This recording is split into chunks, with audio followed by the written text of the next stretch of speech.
নির্বাচনের মাধ্যমে ক্ষমতা হস্তান্তর সরকারের লক্ষ্য, পরবর্তী সরকারের অংশ হওয়ার ইচ্ছে নেই জানালেন প্রধান উপদেষ্টা।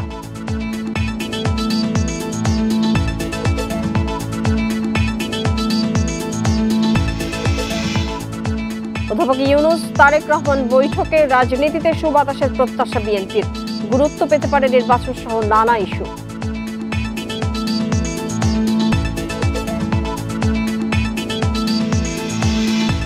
চলতি মাসে নিবন্ধনের জন্য আবেদন করছে এনসিপি, শহরকেন্দ্রিক না হয়ে তৃণমূলের দল গোছানোর তাগিদ।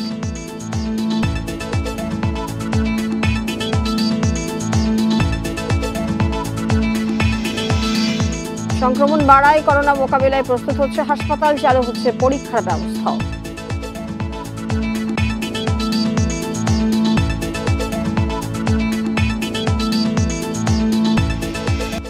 স্বাগত জানাচ্ছি সংবাদ সন্ধ্যা, আপনাদের সাথে আছে আমি মাহমুদা মৌমিতা। শিরোনামের পর চলে যাচ্ছে পুরো খবরে। আওয়ামী লীগ নিষিদ্ধ হবে কিনা সেই সিদ্ধান্ত আসবে আন্তর্জাতিক অপরাধ ট্রাইব্যুনালের জুলাই গণহত্যার বিচারের পর। বুধবার বিকেলে লন্ডনে চাথাম হাউসে এক অনুষ্ঠানে প্রধান উপদেষ্টা আরও বলেন, জননিরাপত্তার স্বার্থে দলটির কার্যক্রম স্থগিত করা হয়েছে। পরবর্তী রাজনৈতিক সরকারের অংশ হওয়ার কোনো ইচ্ছে নেই জানিয়ে অধ্যাপক ইউনূস বলেন, বর্তমান সরকারের লক্ষ্য গ্রহণযোগ্য একটি নির্বাচনের মাধ্যমে ক্ষমতা হস্তান্তর করা। যুক্তরাজ্যে 4 দিনের সফরের দ্বিতীয় দিন বুধবার প্রধান উপদেষ্টা অধ্যাপক মোহাম্মদ ইউনূস চ্যাথাম হাউসে মুখোমুখি হন ব্রিটেনের বিভিন্ন শ্রেণী পেশার মানুষের সঙ্গে। বলেন, পরবর্তী সরকারের অংশ হওয়ার কোনো ইচ্ছে নেই তার সরকারের।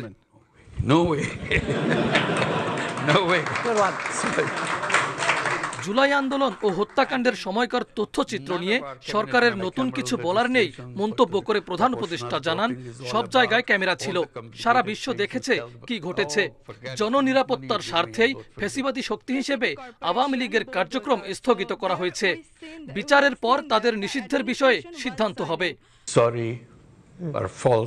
আওয়ামী লীগের কোন সদস্য জাতির কাছে ক্ষমা চায়নি যারা গণহত্যা ঘটিয়েছে এবং এর সাথে জড়িত ছিল। বিচার শেষ হওয়ার আগে আমরা জনগণের নিরাপত্তার জন্য আওয়ামী লীগের রাজনৈতিক কার্যক্রম সাময়িক সময়ের জন্য স্থগিত করেছি। সব রাজনৈতিক দলের ঐক্যমত্যের ভিত্তিতে জুলাই সনদ তৈরি করা হচ্ছে বলেও জানান অধ্যাপক ইউনূস। বলেন, এখন সরকারের প্রধান কাজ সুষ্ঠু ও গ্রহণযোগ্য নির্বাচন। 17 বছর পর বাংলাদেশের মানুষ প্রথম সুষ্ঠু নির্বাচন পেতে যাচ্ছে। এ নিয়ে ভোটারদের মধ্যে অনেক আগ্রহ তৈরি হয়েছে। অনেক তরুণ অপেক্ষা করছে প্রথম ভোট দেওয়ার জন্য।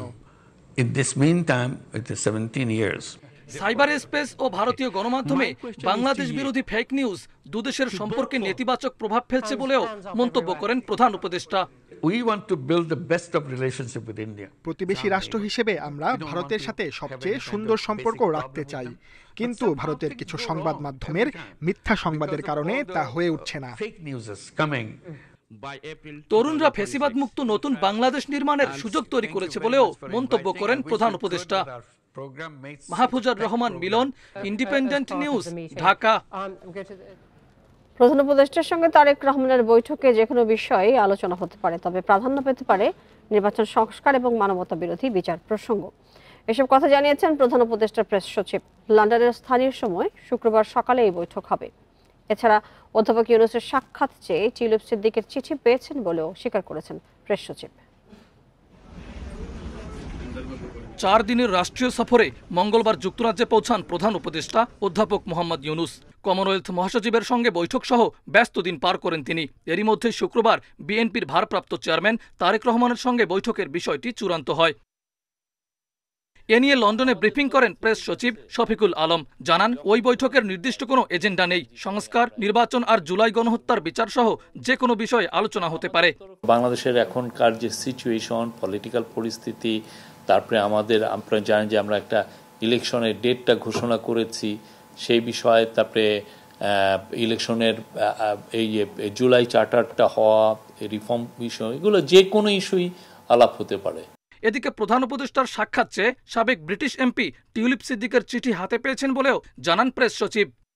আমরা চিঠি পেয়েছি, একটা চিঠি এসছে যে এটা একটা লিগ্যাল ইস্যু এবং এটা লিগ্যাল ওয়েতে অ্যাড্রেস করা হবে। ব্রিটিশ প্রধানমন্ত্রী কিয়ার স্টারমারের কানাডা সফরের কারণে প্রধান উপদেষ্টার সঙ্গে সাক্ষাৎ অনিশ্চিত হলেও চেষ্টা চলছে বলেও জানানো হয় সংবাদ সম্মেলনে। মাহফুজুর রহমান মিলন, ইন্ডিপেন্ডেন্ট নিউজ, ঢাকা। অধ্যাপক মোহাম্মদ ইউনূসের সাথে বিএনপি ভারপ্রাপ্ত চেয়ারম্যান তারেক রহমানের বৈঠক ঐতিহাসিক মুহূর্ত হতে পারে বলে মন্তব্য করেছেন বিএনপির সিনিয়র যুগ্ম মহাসচিব রুহুল কবির রিজভী। এর মাধ্যমে রাজনৈতিক অঙ্গনে সুবাতাসের প্রত্যাশা করছে বিএনপি। নয়াপল্টনে দলটির কেন্দ্রীয় কার্যালয়ের সংবাদ সম্মেলনে এসব কথা বলেন রুহুল কবির রিজভী। তিনি বলেন, সবার মনোযোগ এখন লন্ডন বৈঠকের দিকেই। রিজভী অভিযোগ করেন, ঈদের সময় সারা দেশে আইন শৃঙ্খলা পরিস্থিতি উদ্বেগজনক ছিল। মানুষ কার্যকর পুলিশি পদক্ষেপ দেখতে চায় মন্তব্য করে তিনি বলেন, আইন শৃঙ্খলা বাহিনীর তৎপরতা খুবই সীমিত, অর্থনীতি ভেঙে পড়েছে জানিয়ে বিদেশি বিনিয়োগ না আসার জন্য অনির্বাচিত সরকারকে দায়ী করেন রিজভী। ডিসেম্বরের নির্বাচনের বিষয়ে অনড় থাকার প্রশ্নে রিজভী বলেন, আলোচনার পর বিষয়টি চূড়ান্ত হবে।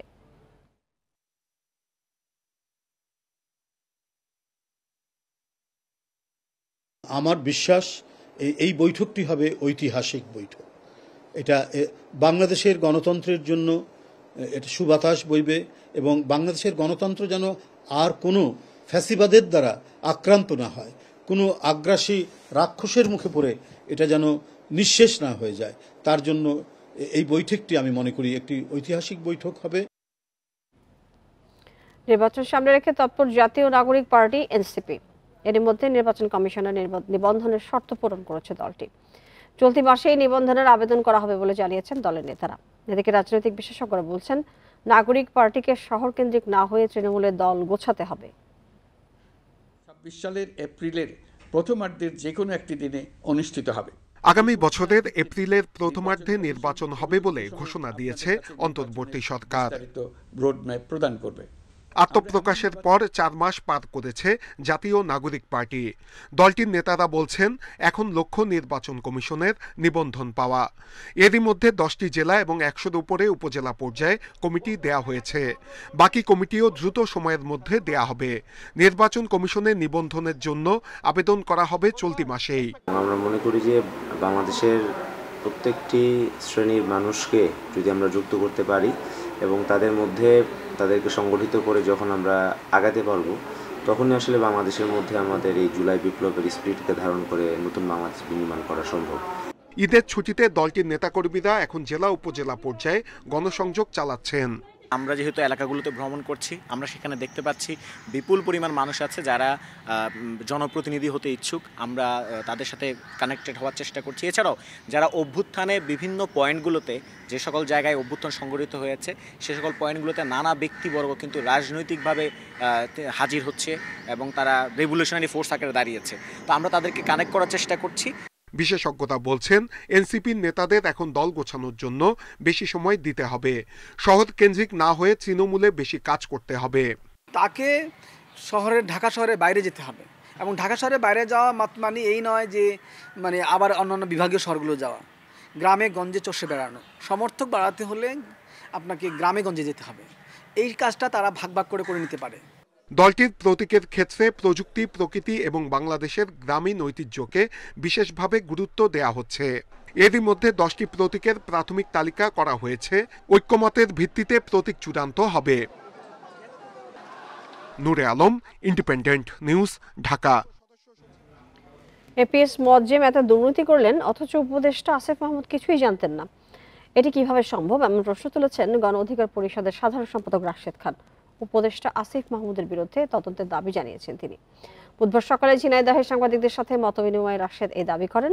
ছাত্র জনতার আন্দোলনের মাধ্যমে এই সরকার গঠন হয়েছে উল্লেখ করে রাশেদ বলেন, সরকার এককভাবে অনেক সিদ্ধান্ত নিচ্ছে যা গ্রহণযোগ্য নয়। এইসব সিদ্ধান্ত স্বৈরাচারী শেখ হাসিনার আচরণকে মনে করিয়ে দিচ্ছে বলেও অভিযোগ করেন তিনি। বড় রাজনৈতিক দলগুলোর মত উপেক্ষা করে এপ্রিলের নির্বাচনের সময় ঘোষণা করা হয়েছে বলেও মনে করেন রাশেদ। আমি সরকারের কাছে দাবি রাখতে চাই, যেমনি ভাবে তদন্ত হচ্ছে এপিএস মোয়াজ্জেমকে নিয়ে, ঠিক একইভাবে আসিফ মাহমুদের মন্ত্রণালয়ে সবথেকে বেশি দুর্নীতি গণমাধ্যমে প্রকাশিত হয়েছে, তার বিরুদ্ধে তদন্ত হতে হবে। নারায়ণগঞ্জের রূপগঞ্জে নিষিদ্ধ সংগঠন ছাত্রলীগ নেতাকে বাঁচাতে গিয়ে গুলির ঘটনায় আহত ব্যবসায়ী মামুন ঢাকা মেডিকেল কলেজ হাসপাতালে চিকিৎসাধীন অবস্থায় মারা গেছেন। এই ঘটনায় নিহতের বড় ভাই বাদী হয়ে মামলা করেছেন। পুলিশ জানিয়েছে রূপগঞ্জ থানায় করা মামলায় 15 জনের নাম উল্লেখ সহ অজ্ঞাত আরও 13 জনকে আসামি করা হয়েছে। পুলিশ জানিয়েছে আসামিদের গ্রেপ্তারে অভিযান চালানো হচ্ছে। পুলিশ ও স্থানীয়রা বলেন 5 আগস্টের পর পলাতক ভুলতা ইউনিয়ন ছাত্রলীগের সাংগঠনিক সম্পাদক সাব্বির হোসেন খোকা সম্প্রতি এলাকায় ফেরেন। মঙ্গলবার বিকেলে স্থানীয়রা তাকে আটক করে। এ সময় তাকে ছাড়িয়ে নিতে গুলি ছোড়েন জেলা স্বেচ্ছাসেবক দলের আহ্বায়ক মাহবুবের ভাতিজা জায়দুল ইসলাম বাবু। এতে স্থানীয় ব্যবসায়ী মামুন গুলিবিদ্ধ হন। পরে এলাকাবাসী ধাওয়া দিলে পালিয়ে যায় বাবু। গণধোলাই দিয়ে ছাত্রলীগ নেতা খোকাকে পুলিশের কাছে সোপর্দ করেন স্থানীয়রা।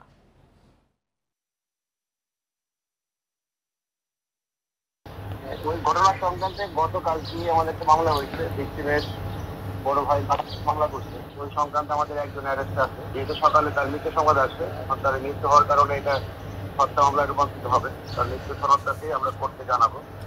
আর বাকি আসামি বাবু সহ বাকি আসামিদের গ্রেফতারের অভিযান চলমান আছে। সিরাজগঞ্জের শাহজাদপুরে রবীন্দ্র কাছারি বাড়িতে হামলা এবং ভাঙচুরের ঘটনায় 10 জনের নাম উল্লেখ করে মামলা করেছে কর্তৃপক্ষ। এর আগে অনির্দিষ্টকালের জন্য দর্শনার্থী প্রবেশ বন্ধ ঘোষণা করা হয়। এদিকে রবীন্দ্রনাথ ঠাকুরের স্মৃতি বিজড়িত কাছারি বাড়িতে হামলা ভাঙচুরের ঘটনার নিন্দা জানিয়ে দোষীদের আইনের আওতায় আনার দাবি স্থানীয়দের। ঈদের পরদিন শাহজাদপুরে রবীন্দ্র কাছারি বাড়িতে পার্কিং নিয়ে এক দর্শনার্থীর সঙ্গে কয়েকজন কর্মচারীর কথা কাটাকাটির সূত্র ধরে মারধরের ঘটনা ঘটে। এর জেরে মঙ্গলবার দুপুরে কাছারি বাড়িতে ভাঙচুর করে স্থানীয় একদল লোক।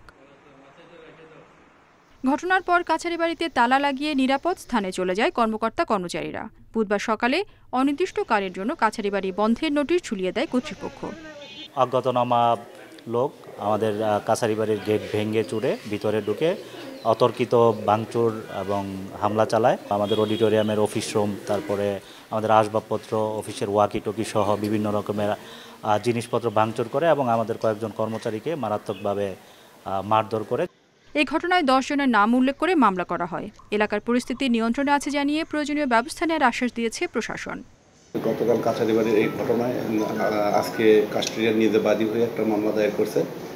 এই মামলা দায়ের পর পুলিশি অভিযান শুরু হয়েছে। পুলিশের অভিযান অব্যাহত আছে। এদিকে কবিগুরু রবীন্দ্রনাথ ঠাকুরের স্মৃতি বিজড়িত কাছারি বাড়িতে হামলা ভাঙচুরের ঘটনায় নিন্দা জানিয়েছে স্থানীয়রা। জড়িতদের আইনের আওতায় আনার দাবি তাদের।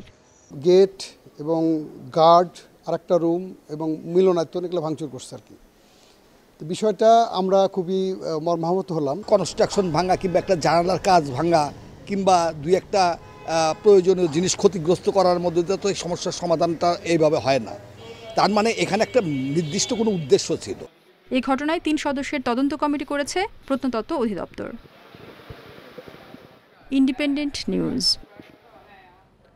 সংক্রমণ বাড়ায় করোনা মোকাবিলায় প্রস্তুত করা হচ্ছে হাসপাতাল, চালু হবে করোনা পরীক্ষাও। এসব তথ্য দিয়েছেন স্বাস্থ্য অধিদপ্তরের মহাপরিচালক অধ্যাপক ডক্টর মোহাম্মদ আবু জাফর। দুপুরে স্বাস্থ্য অধিদপ্তরের সংবাদ সম্মেলন করেন তিনি। আবারও বাড়ছে করোনা সংক্রমণ। এপ্রিলে শনাক্ত হয় 23 জনের, মে মাসে 86 আর জুনের 10 দিনেই আক্রান্ত 68 জন। করোনা সংক্রমণ নিয়ে সংবাদ সম্মেলন করে স্বাস্থ্য অধিদপ্তর। আতঙ্কিত না হয়ে সতর্ক থাকার পরামর্শ দেন মহাপরিচালক। জনসমাগম এড়িয়ে চলা, মাস্ক ব্যবহার করা, বারবার হাত চোখ ধোয়া সহ 11টি নির্দেশনা দেয়া হয়েছে। সিভিল সার্জন, উপজেলা স্বাস্থ্য পরিবার কল্যাণ কর্মকর্তা, ডিভিশনাল ডাইরেক্টর সহ মন্ত্রণালয়ের সর্বোচ্চ পদস্থ উপদেষ্টা মহোদয়, বিশেষ সহকারী মহোদয়, তাদেরকে নির্দেশনা অলরেডি দেওয়া হয়েছে। করোনার পর্যায়ে কিন্তু অত ভয়াবহ নয়, কিন্তু আমাদের দায়িত্ব সবাইকে সচেতন করা। হাসপাতালে শিগগিরই করোনা পরীক্ষার কিট পৌঁছানো হবে এবং কয়েকটি হাসপাতালে বিশেষায়িত বেড করা হবে। এছাড়া টিকার ব্যবস্থাও করা হবে। ডিএনসি হাসপাতাল আছে, সেখানে 50 বেডের একটা ওয়ার্ড রেডি করা আছে এবং 15 বেডের আইসিইউ আলাদা করা আছে ডিউটি ডক্টর সহ কোভিড পেশেন্টদের জন্য। মুগদাতে আমার 20 বেড রেডি করা আছে, কবিটোলাতে 15 বেডের কোভিড ফ্যাসিলিটি রেডি করা আছে। যদি ঢাকার বাইরে কথা বলেন, আমরা চাই যে কোনো রোগী ঢাকাতে না আসুক, ঢাকার বাইরে চিকিৎসা পাক। স্বাস্থ্য অধিদপ্তর আরও জানায়, হাসপাতালে আসা সব রোগীর করোনা পরীক্ষা করার প্রয়োজন নেই। উপসর্গ থাকলে ও জটিল রোগে আক্রান্তদেরই পরীক্ষা করা হবে। একজন রোগীও যদি মারা যায়, তার ফ্যামিলির জন্য এটা 100%। Buddhadeb Kundu, independent news, Dhaka. আপনার ঈশ্বরদীতে থেমে থাকা মোটরসাইকেলে কাভার্ড ভ্যানের ধাক্কায় মা মেয়ে সহ 3 জনের মৃত্যু হয়েছে, আহত হয়েছেন 1 জন।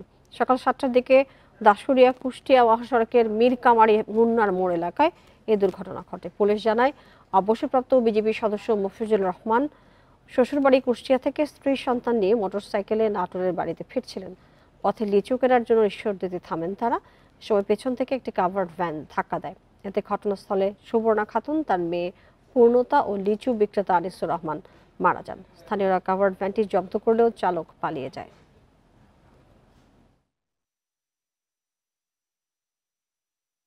ঈদের পঞ্চম দিনে কমলাপুর রেল স্টেশনে দেখা গেছে রাজধানীতে ফেরা মানুষের ভিড়। ছুটির শেষে ঢাকায় ফিরছেন হাজারো মানুষ। কেউ কর্মস্থলে দ্রুত যোগ দেওয়ার তাগিদে, কেউ আবার ছুটি হাতে রেখেই ফিরছেন চকি এড়াতে। ভোর 4:30 থেকেই একে একে ঢাকায় প্রবেশ করেছে ফিরতি ট্রেনে। যাত্রা ছিল তুলনামূলক স্বস্তিদায়ক। বিশেষ করে এবারের ঈদ যাত্রায় টিকিট নিয়েছিল না তেমন কোনো বিশৃঙ্খলা বা হয়রানি। রেল স্টেশনে ছিল আইন শৃঙ্খলা বাহিনী ও রেল কর্তৃপক্ষের সমন্বিত তৎপরতা। অনেকেই জানালেন ফিরতি পথে ভিড় থাকলেও ছিল না তেমন ভোগান্তি। স্বজনদের সঙ্গে ঈদ করার তৃপ্তি দেখা গেছে ঢাকায় ফেরা মানুষের মধ্যে।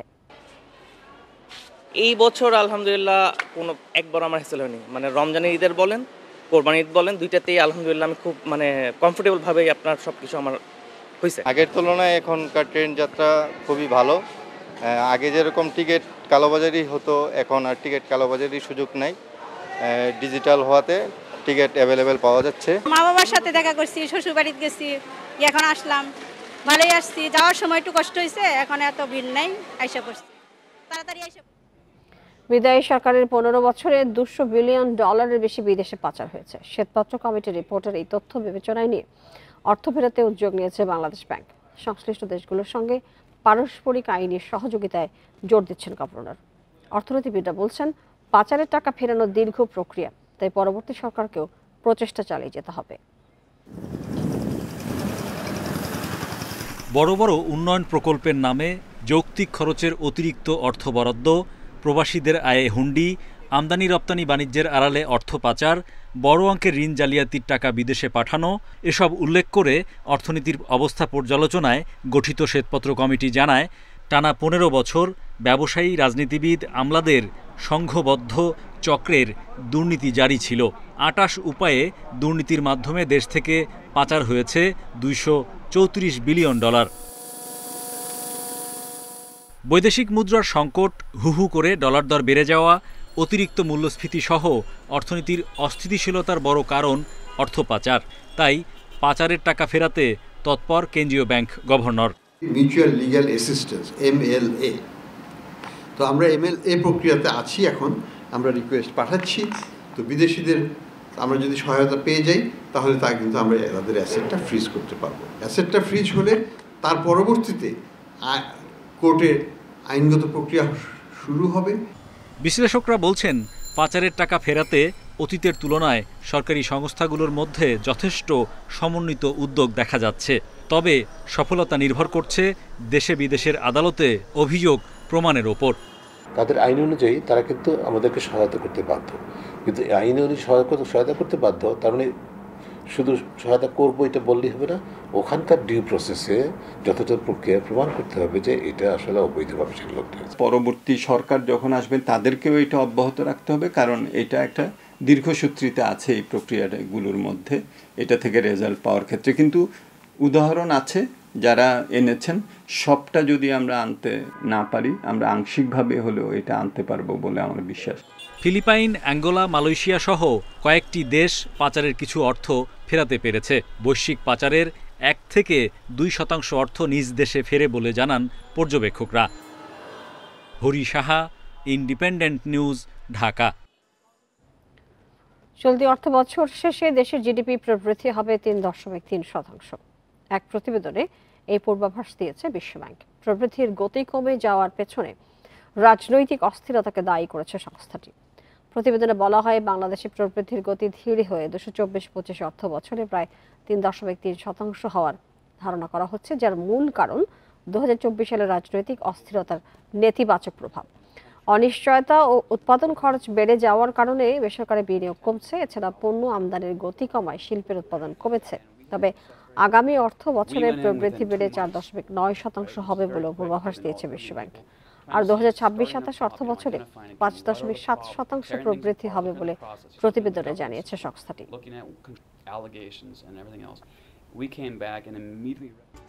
আর এই ছিল এখনকার সংবাদে। আরো বিস্তারিত জানতে চোখ রাখুন ফেসবুক, ইউটিউব এবং এক্সে। ধন্যবাদ সবাইকে সাথে